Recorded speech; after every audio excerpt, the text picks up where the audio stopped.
To be honest, John, it's like, how is this?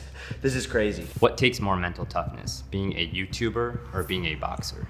Were these people my friends, or were they just doing this crazy video stuff with me? What percent of those YouTube vlogs that you did were scripted?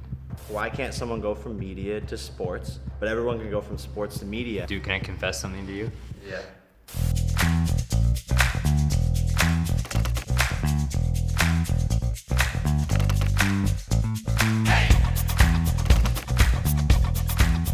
What's up, guys? John Ushai here with Jake Paul. Jake, thanks for hosting us in Puerto Rico, dude. 100%.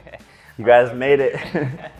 I'm so stoked to be here, man. So you're fighting Tyrone Woodley on August 29th. And last time you had a fight, we did an interview and you said I asked you some of the most researched questions you've gotten. So I thought we'd take it up a notch for this interview. I love it. Yeah, it's just cool when people are prepared, and you're very prepared, and I appreciate that. Thank you, man. For this one, I went to another level, looked over hours of footage, just about every interview you did, man. And I want to ask you some questions that you've never been asked before to really get a sense of what you were thinking in these moments, and also share a few clips. And I think you'll like this first one, but I'm gonna show it to you, get a few thoughts, and we'll jump into the follow-up. Start off with a bang. I'm a bit scared. Like, you know everything about me. Yeah, here we go, man. Wow, nothing funny about what's happening with Nate Robinson, but Snoop Dogg is Snoop Dogg. Oh my God. Mamma Mia, the problem child proving to be a big problem. This is one of the best moments of my life right there. Yeah. And I remember, you know, watching that back a couple hours later after the fight was over, and I was like, how is this real? Like, Snoop Dogg, who I grew up listening to, like I literally remember the first time I heard a Snoop Dogg song, and he's commentating my fight, and I'm fighting Nate Robinson, who I remember watching as a kid. Like, it was just a crazy, weird moment. And obviously, like, that knockout went insanely viral. You manifested it. And my question to you, Jake, is leading up to that moment, you know, when you started uploading on YouTube, there was a point at which you uploaded a video every single day for 800 days straight. And now you've been training every single day for what will be 4 fights in about 17 months. So my first question to you is, what takes more mental toughness, being a YouTuber or being a boxer?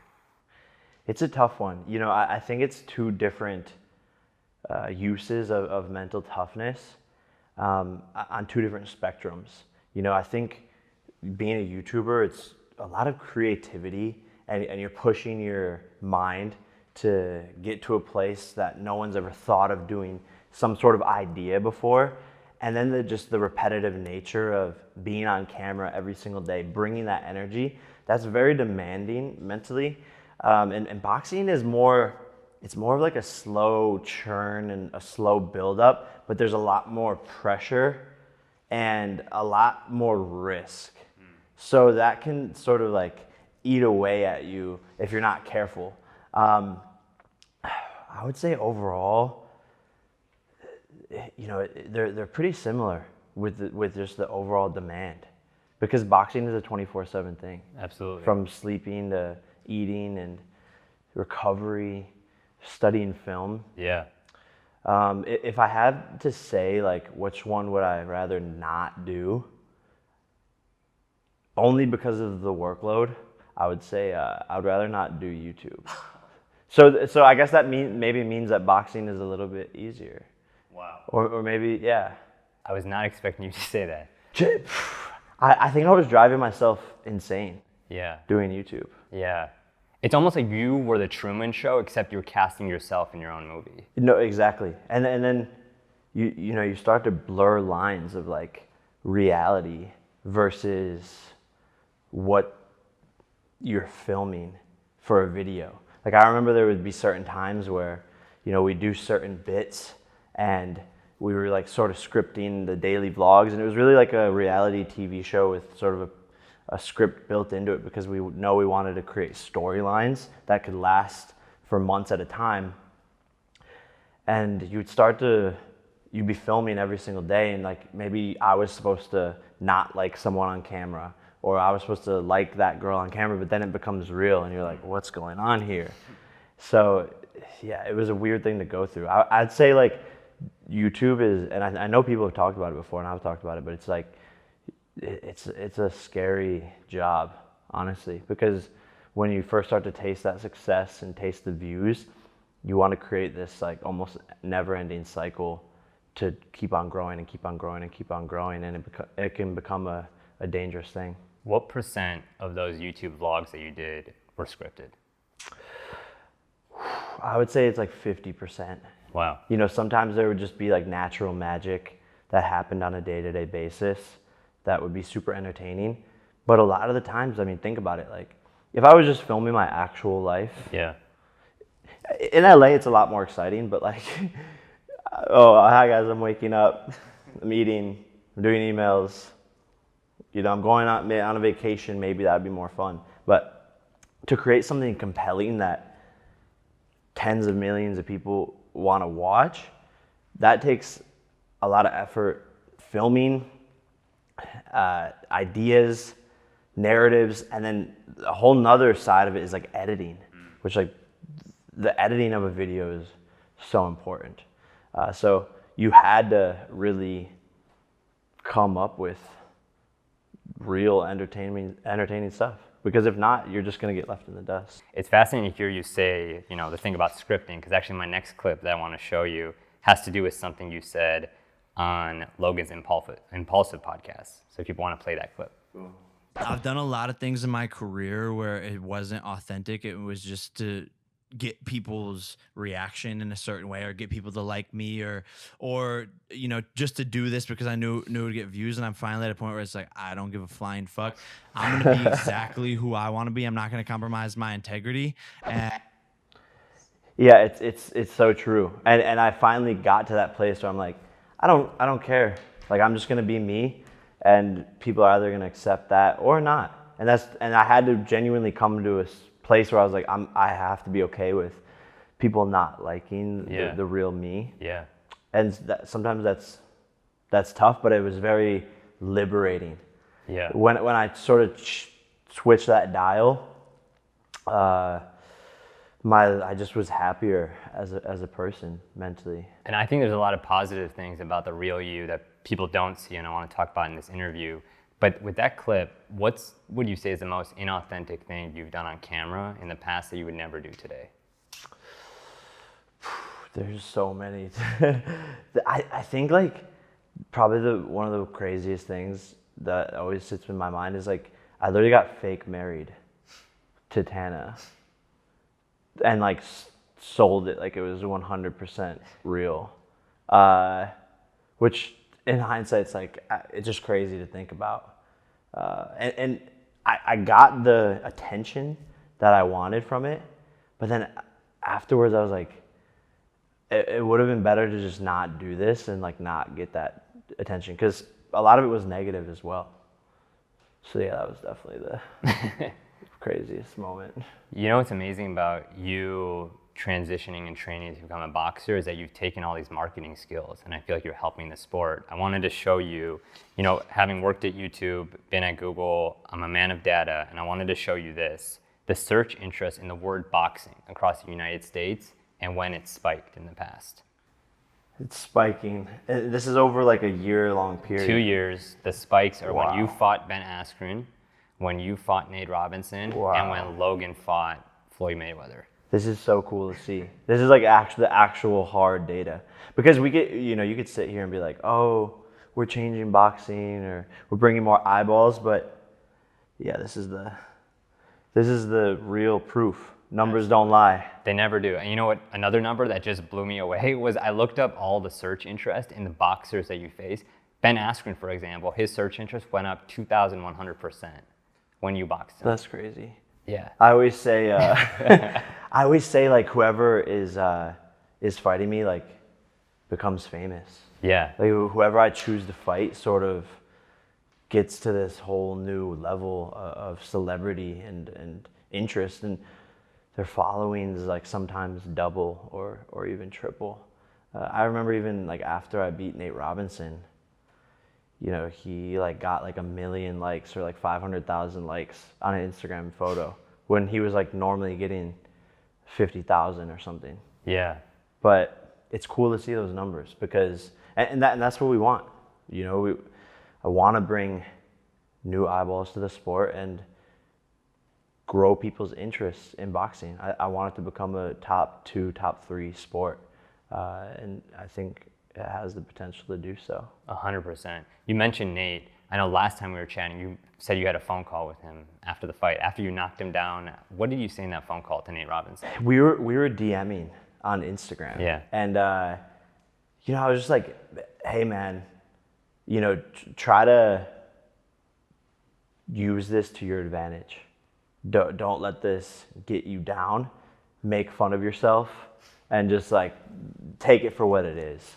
And I was trying to give him advice because, you know, at first in that moment I felt bad because sort of the whole world like turned against him, even some of his friends.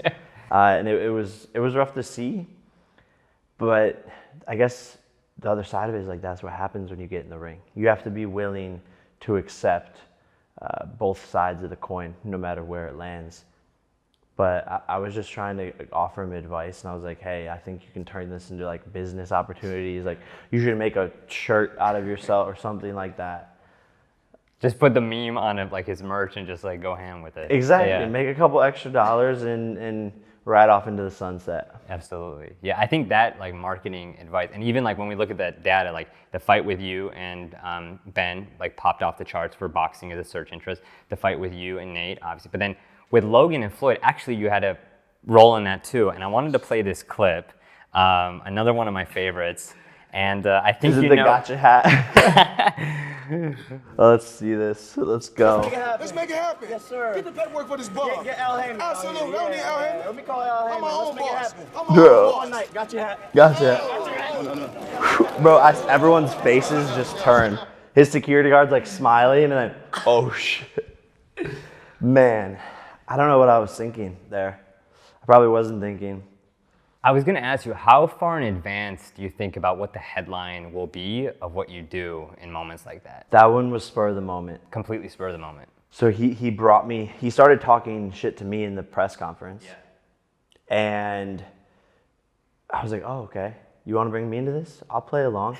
And I got fixated, like I untied his shoe and then I somehow got fixated on stealing this guy's hat. So right there, you're having a conversation with him and then you're eyeing his hat. No. So I untie his shoe, and then I'm sort of standing there in the crowd, and I'm like, I'm gonna take his hat. I don't know how I'm gonna do it, but I need to do this. And I try to like walk around and like reach kind of over his like security guards, and like I was trying to be like sly about it. It wasn't gonna happen. I realized the only way to steal his hat was to like walk up to him and hope that he'd be down to like do some face-to-face confrontation, talk some smack to each other, and sure enough he did. And I just knew in the back of my head that it was gonna be such a funny moment of like me acting all tough and then like turning into like a toddler and being like, got your hat, and like running. And like, I don't know, I legitimately thought I could get away, which it didn't turn out that way. I got mauled by them, but what a moment, you know? I think that's a historic sports moment that will go down in history. But in hindsight, I won't do anything like that ever again. But it's good that I got it out of my system. Yeah, especially for a fight that wasn't your own. Exactly. You know, my brother was mad at me, and I was like, bro, I just sold you like so many more pay-per-views. Because at first, people didn't really know what to make of the fight. But then when there was like, he was actually mad, and like there was real beef. And then apparently he started training harder because he wanted to knock out my brother.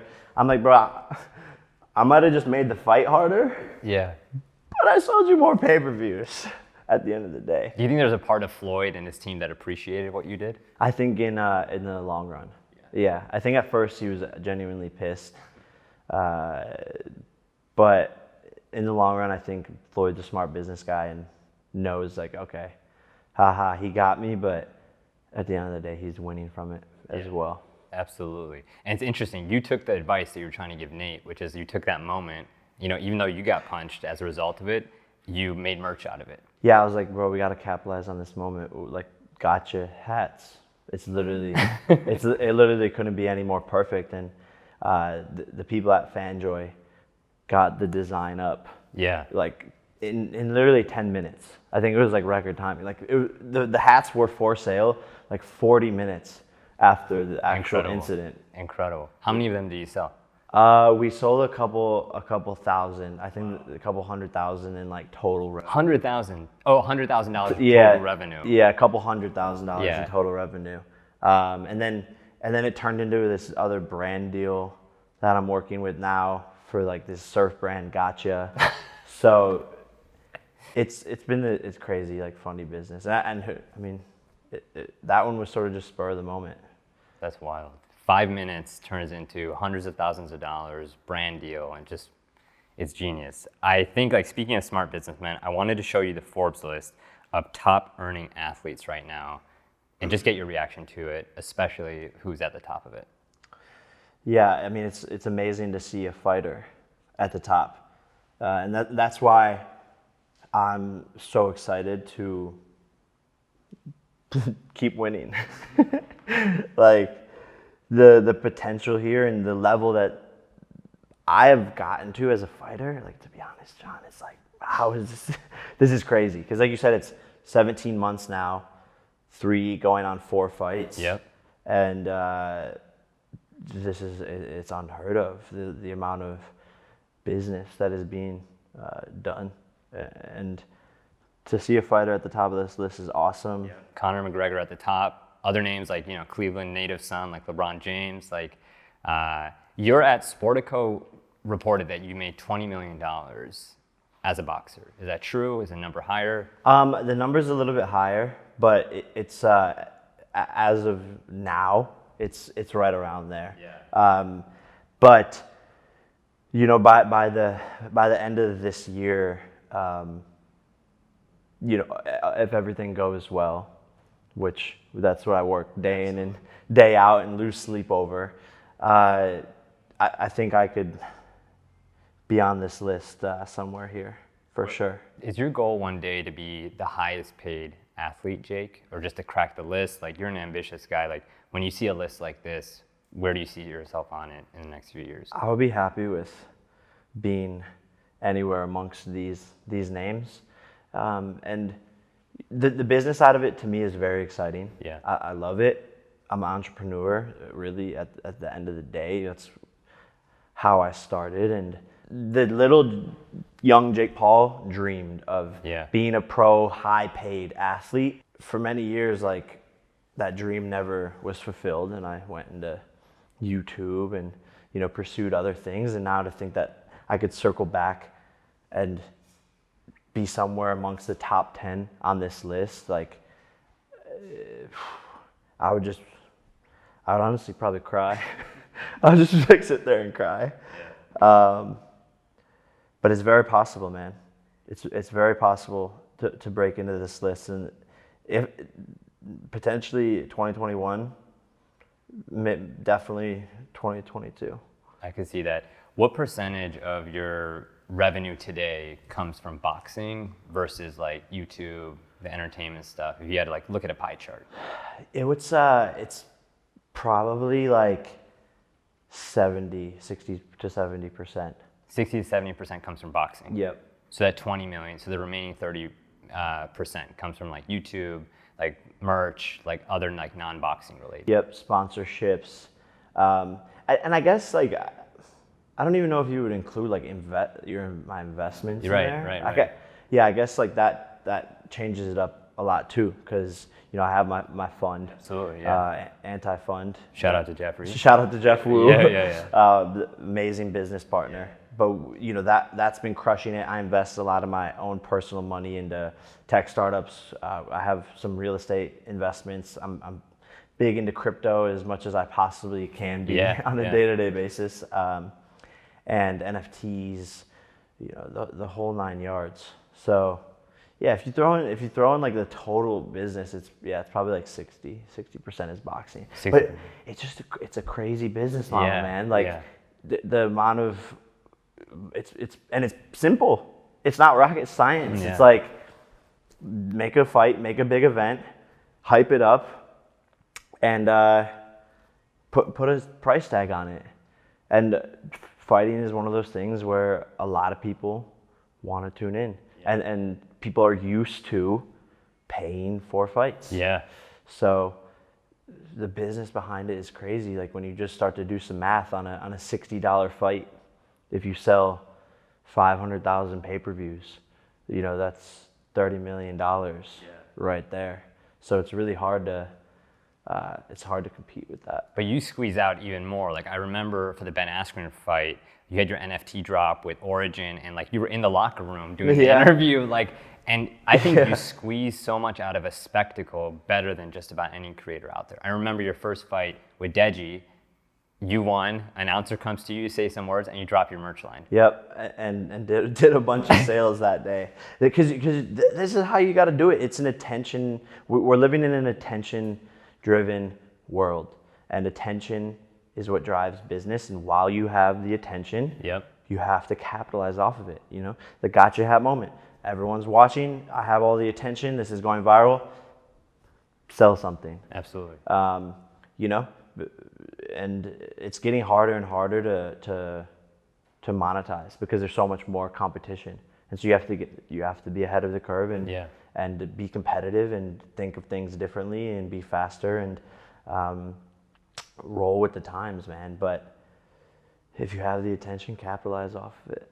Yeah. So Jake, my big question is when you have like LeBron James going into entertainment, like making movies, having his own media company, nobody bats an eyelash, right? Even when like a Fox reporter told him to shut up and dribble, everyone sided with LeBron. It's like, no, you can't say that. We want to be more than just an athlete, right? When Michael Strahan wants to be an anchor man, like nobody bats an eyelash. Like he goes from sports to media. But when you have gone from media to sports, it feels like people just can't handle that. Why do you think that is? It's very interesting, and I know we talked about this at a dinner once, and it's like, it's so weird because you're right. Like, why can't someone go from media to sports, but everyone can go from sports to media? I think it's just a new model. It's different, and I don't think people like different at first. I think the society we live in now, people want to compartmentalize things. They want everything to have a label. They want to associate one individual person with one thing. You know, Joe Rogan podcast. Right. You know, whatever, Mr. Beast, YouTube, you know, so when you sort of break out of that box and start to do things differently, especially if you're a YouTube, it's weird, even YouTubers going into music, people are like, oh, what is this? This sucks. They don't even give it a chance, you know, and I see it with the TikTok girls and some of them who are doing music. They post up their music video, it's great. No, stick to TikTok. You have no talent. It's a weird thing. And I don't know if I fully have the answers to it, but when YouTubers try to do anything besides YouTube, people don't like it. Yeah. You know, even acting, they're like, you shouldn't be an actor. Yeah. Da, da, da. But at the end of the day, I think YouTubers are one of the most unique, most skilled, and most entertaining people in the world. And I think that's why they're so powerful and they're able to drive these millions of views, and they understand audience. You know, as a YouTuber, you're the producer, you're the director, you're the editor, you're the writer, you're the talent.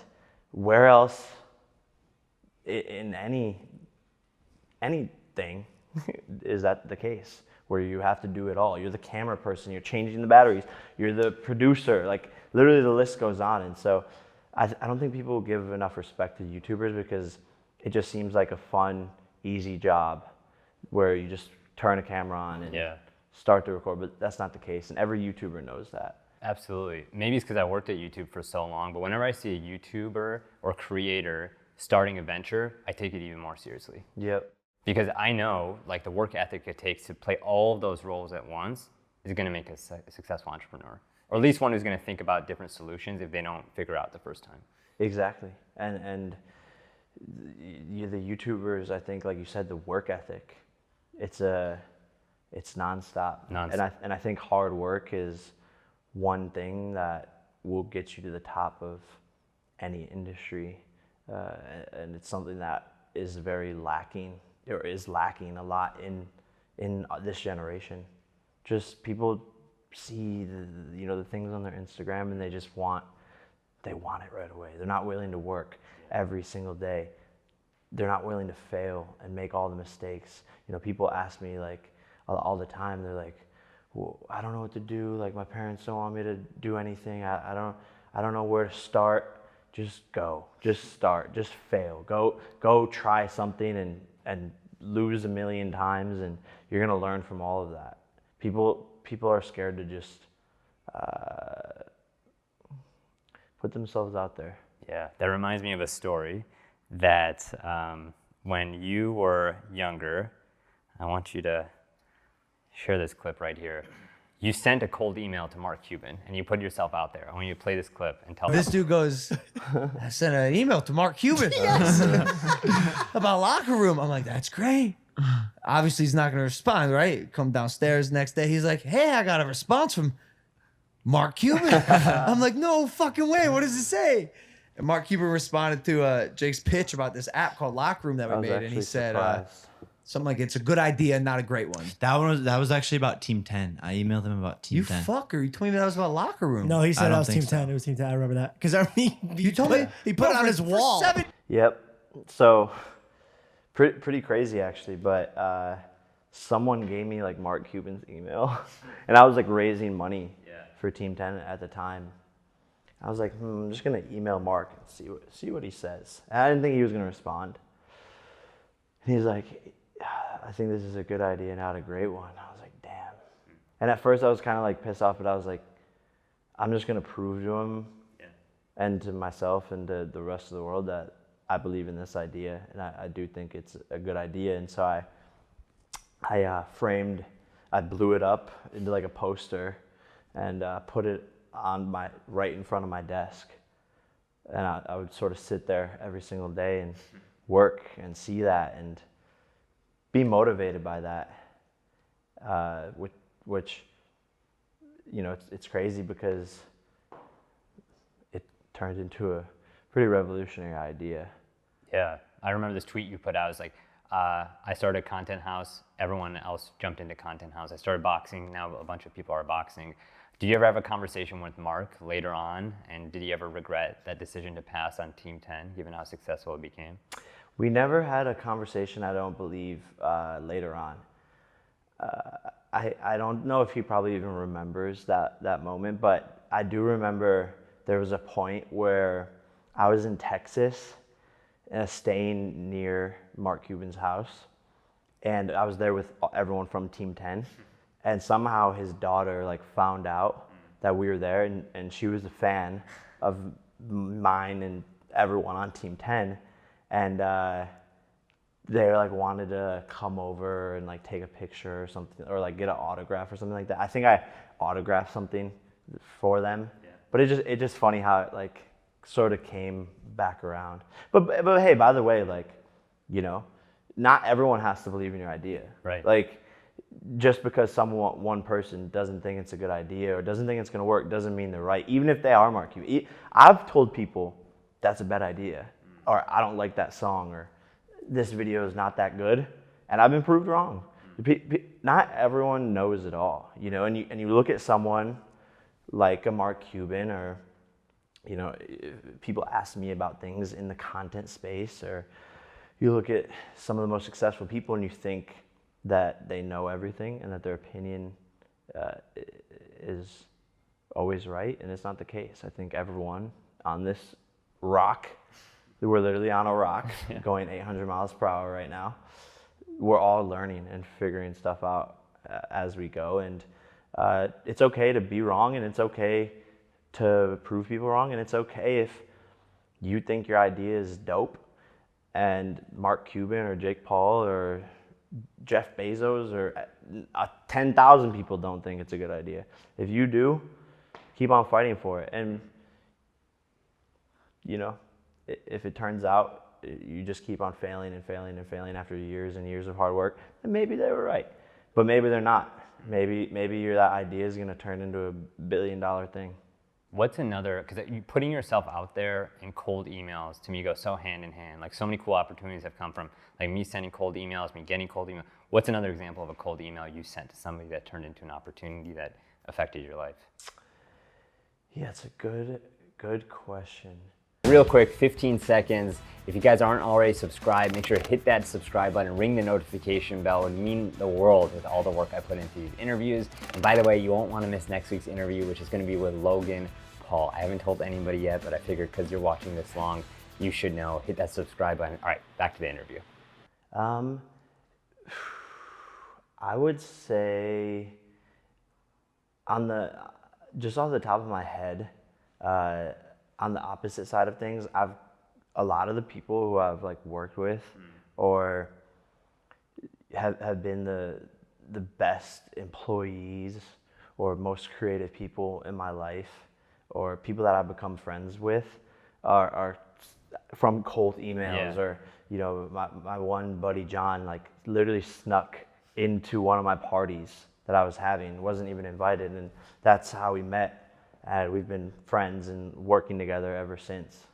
So I strongly believe in a good cold email. Yeah. And I like getting cold emails. I think it shows hunger. Yep. You know, devotion and willingness to work and think outside the box.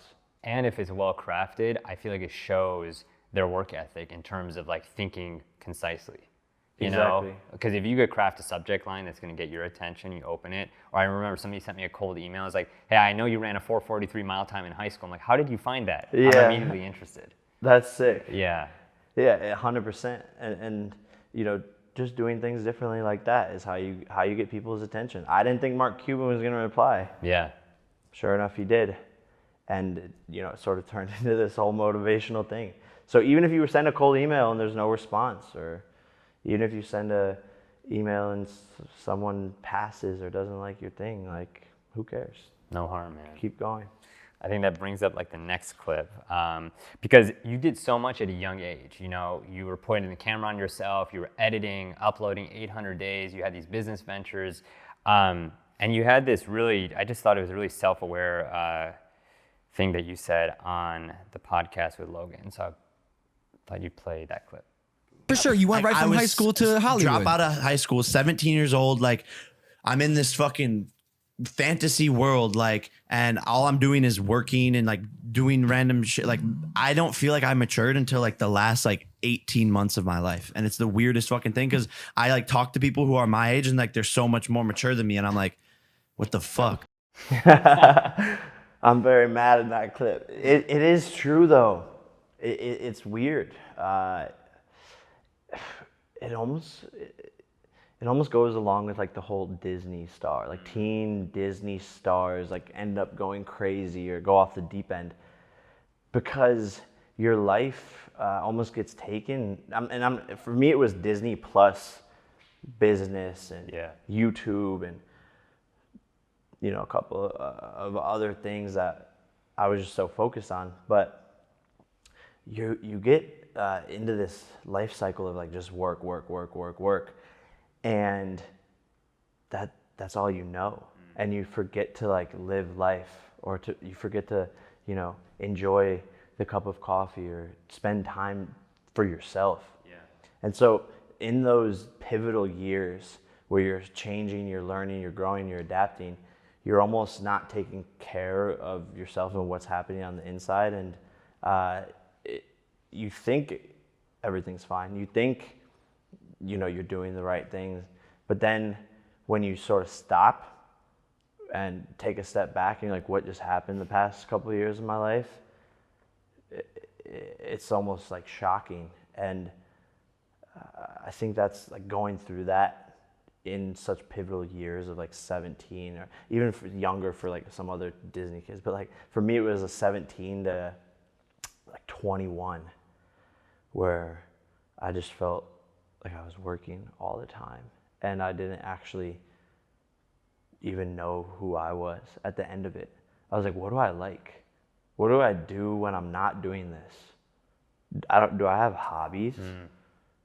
Were these people my friends, or were they just doing this crazy video stuff with me, like, and so you go through this process of like soul searching, and life sort of like slapped me in the face. So yeah, I don't really wish it upon anyone, because that was definitely like a very hard time for me, and making mistakes too along that path. Like I've made a lot of mistakes and done a lot of things that I'm not proud of, and so, you know, you're making those mistakes in front of the world as a kid, where most of the time, you know, if you do something as a kid or in college, you can make that mistake, and you just have to deal with it yourself. Right. But then when the whole world is, you know, forming their opinion on you as well and reprimanding you, it makes it a lot more difficult as well. Yeah, it's unbelievable, like the media microscope, and I just feel like there should be a bit more forgiveness, you know, for people who are growing up in the lane. Also, like the way, you know, you're using boxing to help save other people's lives in the way of like boxing bullies and the foundation you're starting. Can you talk about how boxing may have saved your life in some ways? Yeah, for sure. I mean, I think being in LA, I was going down that sort of like weird, destructive path, and I didn't really have a grasp of my own life and my own sense of like self-identity and self-confidence, and I was looking for it in all the wrong places, and there was, you know, I just felt lost almost, and I just kept on going to YouTube and my business for fulfillment, and that wasn't healthy at all. And boxing gave me routine, discipline, a focus, and a goal. And I didn't even realize at first what was really happening, but it made me find out a lot about myself, and it made me reset in my own life what was important, and made me focus back on those things. Yeah. Because if not, if you're just kind of doing boxing half-ass, you're gonna get exposed in the ring. Yeah. You have to dive in, be disciplined, and do everything right. Yep. And I think it was in those moments where I started to gain confidence. Yeah. I started to find my identity. I started to realize what I was fighting for, literally and physically. And as it progressed, I just fell in love with it more and more and more. And it's shaped me into like a more mature, more confident person that probably would have ran into a dead end if it wasn't for boxing, because I was just on this never-ending cycle of like doing crazy shit for attention and views and posting it on YouTube, and that can only last so long. But you know what's so interesting is when people call us like, why is he moving over to be a boxer? I think it's the most perfect transition of all time, because not only are you channeling the discipline to train every day, do the ice baths that we saw like before our interview, but you're also channeling your theatrics in a way. And I think that the storyline of boxing is so fascinating because there has to be a villain, there has to be somebody that, you know, is an underdog. People want to watch the fight for the characters involved. And there was this quote from John Shahidi, and he talked about this moment that people didn't see with Floyd Mayweather as he tipped a waitress. And I want to play this and ask you a question to see if there's moments like this in your life. The dinner was done, and he goes into a bag, and he takes out a stack of $10,000 cash. Johnny's told me puts this it story under too. the envelope where the bill is, and he goes, "Let's go." And I go, "Wow, what, Floyd? That is incredible! Like, what you know what I mean? Like, this. You know what? We should call the press. We should let people know you did that." He goes, "No, you are not to ever do that. No one could ever know that I ever did that. That's for me, you, and her to know." He's like, you know, people are gonna want to watch me fight because they want to see me lose because they don't like me. That's how I'm gonna make this money. Yeah, it's pretty crazy. And I've definitely followed bits and pieces of that model. You know, I think growing up, I've always wanted to be the villain. Like my brother was like, "I'll be Batman." And I was like, "I want to be the Joker or Bane." So I've always liked being the villain. And I think my career and everything that happened made me the villain. And when I finally like embraced it, I was like, let's do this. Like, I'll be the villain, no problem. I felt liberated, but yeah, part of the reason people really started watching my fights is because they wanted to see me lose, because there was this big hatred for Jake Paul, because I don't think many people really understood me, and maybe they still don't. I think boxing is giving people a little bit more of a insider's look into who I actually am. But I definitely lean into being the villain, and I definitely don't mind ruffling people's feathers. And you know, part of that is it's based in authenticity. Like I genuinely, at the end of the day, like I was the class clown. I love to like troll people on the internet. Like when I'm getting into these Twitter beefs or Instagram beefs with other fighters, I'm genuinely like sitting here like on the couch like giggling, and all my friends are like looking at me like, he's at it again. And I'm genuinely like entertained by it. And so I like, you know, being a dick to people. And like you said, boxing's like sort of the perfect place for me to do that, because it's the storylines, it's the narratives, it's the WWE, like, you know, smack talk and over the top flamboyant craziness. You know, it's really perfect for me. But I think my path is, with that said, I think my path is different than that of a Floyd Mayweather, where there wasn't really like that many people, at least, that loved him or like adored him. I think it was mostly, let's see if he loses this fight. Yeah. For me, I think I'm very polarizing in the sense where I have so many fans who have supported me for so long, and an amazing family, amazing team, amazing entrepreneurs who back me, amazing celebrities who are behind me, Mike Tyson, Evander Holyfield. I have a really strong group of people behind me, but then there is also the other side where I am, you know, hated, and I think a lot of the MMA community wants to see me lose. I think some boxers deep down maybe want to see me lose, but my inspiration there is like Muhammad Ali, where he was very hated for many, many years, and by way more people than me. And then I think his impact, and people realized, you know, what he was actually doing, what he was actually fighting for, and the impact that he left created a legacy and something that lasts forever, and something that inspired me and inspires, I think, probably millions of other people, where he was hated and then, but also like deeply loved. So I more so want to fit in somewhere there and do good. And if people hate me that because I'm trolling and talking a lot of shit, then, you know, then so be it. But the thing that makes me so curious is like how much you play up that role of villain by hiding the kind things that you do, like Floyd leaving that tip. Because I was looking it up, you fulfilled so many Make-A-Wish Foundation wishes to kids who wanted to meet you. Boxing bullies, you're like going there, teaching kids how to spar. Like, do you deliberately hide those kind things that you do so people see you as the villain and come to your boxing matches more? I don't deliberately hide those things.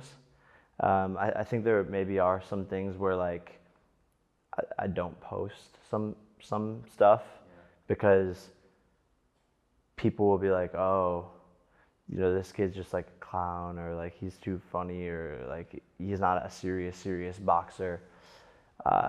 So there's definitely stuff that I don't put out there, but I just think we live in a world where I do those things like Make-A-Wish, like my foundation.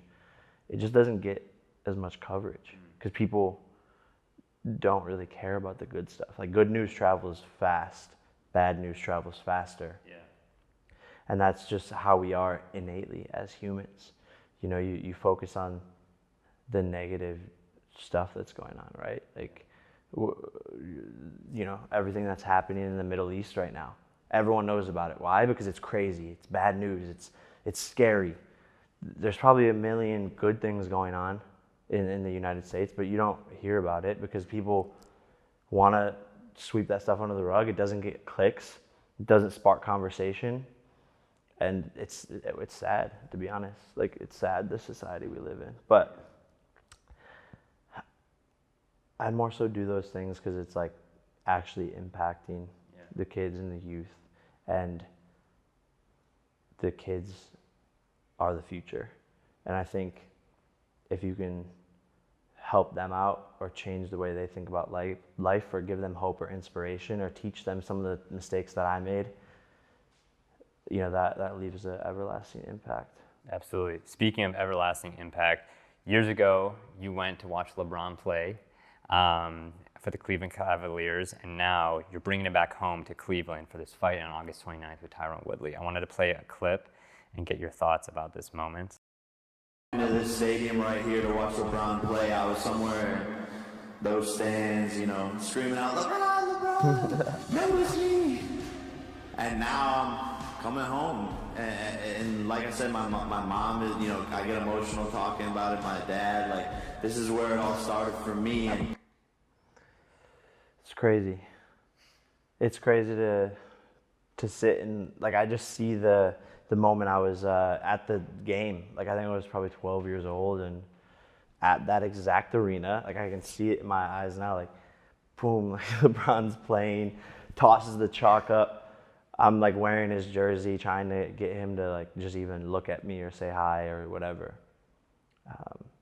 And yeah, now to be going back there, it's emotional. It's like, damn, I didn't think this would happen this fast, at least. And I've been thinking about it. I'm like, August 29th, I go in there, I knock out Tyron Woodley as a 24-year-old in front of my hometown, doing something that no 4-0 boxer at that point has ever done or accomplished. Like, and just like my parents being able to sit there front row and watch, like, could potentially be one of the greatest moments of my life. You know, I think that's something that I'll remember forever. It's like, it's the final countdown now. So I'll no pressure. Yeah. No pressure. Just got to knock this guy out. Yeah. One last thing I noticed about you, Jake, just in all of our conversations and interviews, you're so specific about your manifestations. You're like, it's not just I'm going to knock out Ben Askren. You're going to knock him out in the first round. Yeah. It happened. With Nate Robinson, I'm going to dribble his head on the ground. You literally said that. Yeah. And it happened. You know, I was watching some other footage of you, like, talking about Tyron Woodley. He's like, I will knock out, embarrass, and humiliate Tyron Woodley on August 29th. Yep. Can you talk about, like, how you started manifesting and what are those routines that you do? Like, do you look in the mirror and you repeat these phrases? Like, how important is that? And what would you say to folks who call BS and, like, manifesting doesn't work and visualizing doesn't work? What would you say to those people in terms of what it's meant in your life and those results? Yeah, it's very, very interesting. And I'm very spiritual. So I think it's like, if you believe in energy, then I think you have to sort of believe in manifestation, because by putting something out there into the universe, it becomes real. And your brain, scientifically, your brain cannot tell the difference between something that you're, like, dreaming of or something that is, like, what is actually happening in reality. So if you speak it, believe it, see it over and over again in your head, and then do the things necessary to make that a possibility. Not only do the things, but do every single thing possible to make that a reality. For me, it's worked now 3 times in a row, and it's part of my daily routine. I, you know, write down my manifestations on pieces of paper. I stick them up in my mirror. There's about, like, 15 of them in there.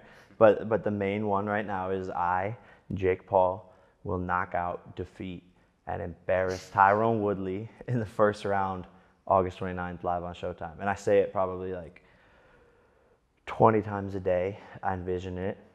And it's worked thus far for all of my fights, pretty much to the T. And for some people it might not work, but part of it, I know for a fact, is it grows a confidence in you. So, like, even if you're just saying it, Like you'll start to believe it, but that grows your confidence. And once when you have confidence and you believe in yourself, and that naturally will just get you farther.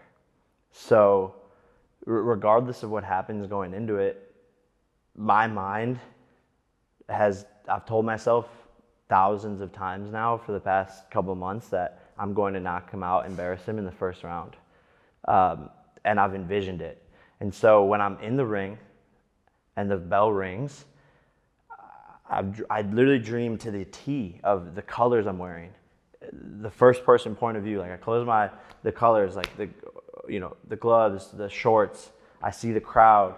I see the ropes. I envision the referee standing there. I envision the sponsors on the mat, like everything to a T in slow motion. The exact punches I'm gonna throw. I envision what Tyron Woodley is wearing. Like I predict it. Even in the Ben Askren fight, I predicted it in my visions, and of course he was wearing black. I think Tyron is gonna wear black, so we'll see if I'm right. But when you do that thousands of times over, when you're in there in that exact moment, your brain is like, oh, I've already done this. Boom, boom, boom, boom. And it happens. Dude, can I confess something to you? Yeah. Ever since we had dinner, I've been visualizing I will interview Jake Paul before his next big fight. Let's go. Let's go. Manifestation, baby. So I appreciate you making we it made happen, it happen. man. I appreciate you, dude, and I hope that manifestation comes true. I appreciate that, man. And I hope the media realizes that you're not a celebrity boxer, you're not a YouTuber boxer, you're a boxer who trains day in and day out and has taken discipline from one facet of life to another. And I hope everyone watching this interview just takes away a piece of that inspiration and manifests something in their own life. So thank you, man, for having us here in your home. Amazing. I'm excited. Yeah. Let's get it, baby. Yeah. Any final words or anything else? Thank you so much for watching, guys. If you haven't already, hit that subscribe button and ring the notification bell. It would seriously mean so much with all the work I put into these interviews. Or check out another video from my channel, or just comment below. I want to hear your thoughts and feedback as we grow this show together. Seriously, nothing is off limits. Keep it candid. And I just want to say thank you to everyone involved, from Jake taking time out of his training schedule, to Marc, Jordan, Uli, Charles, and the entire Mastermynd Media team that flew down with me to Puerto Rico to help produce this, to film and edit. So thank you, guys. I can't wait to see you next week.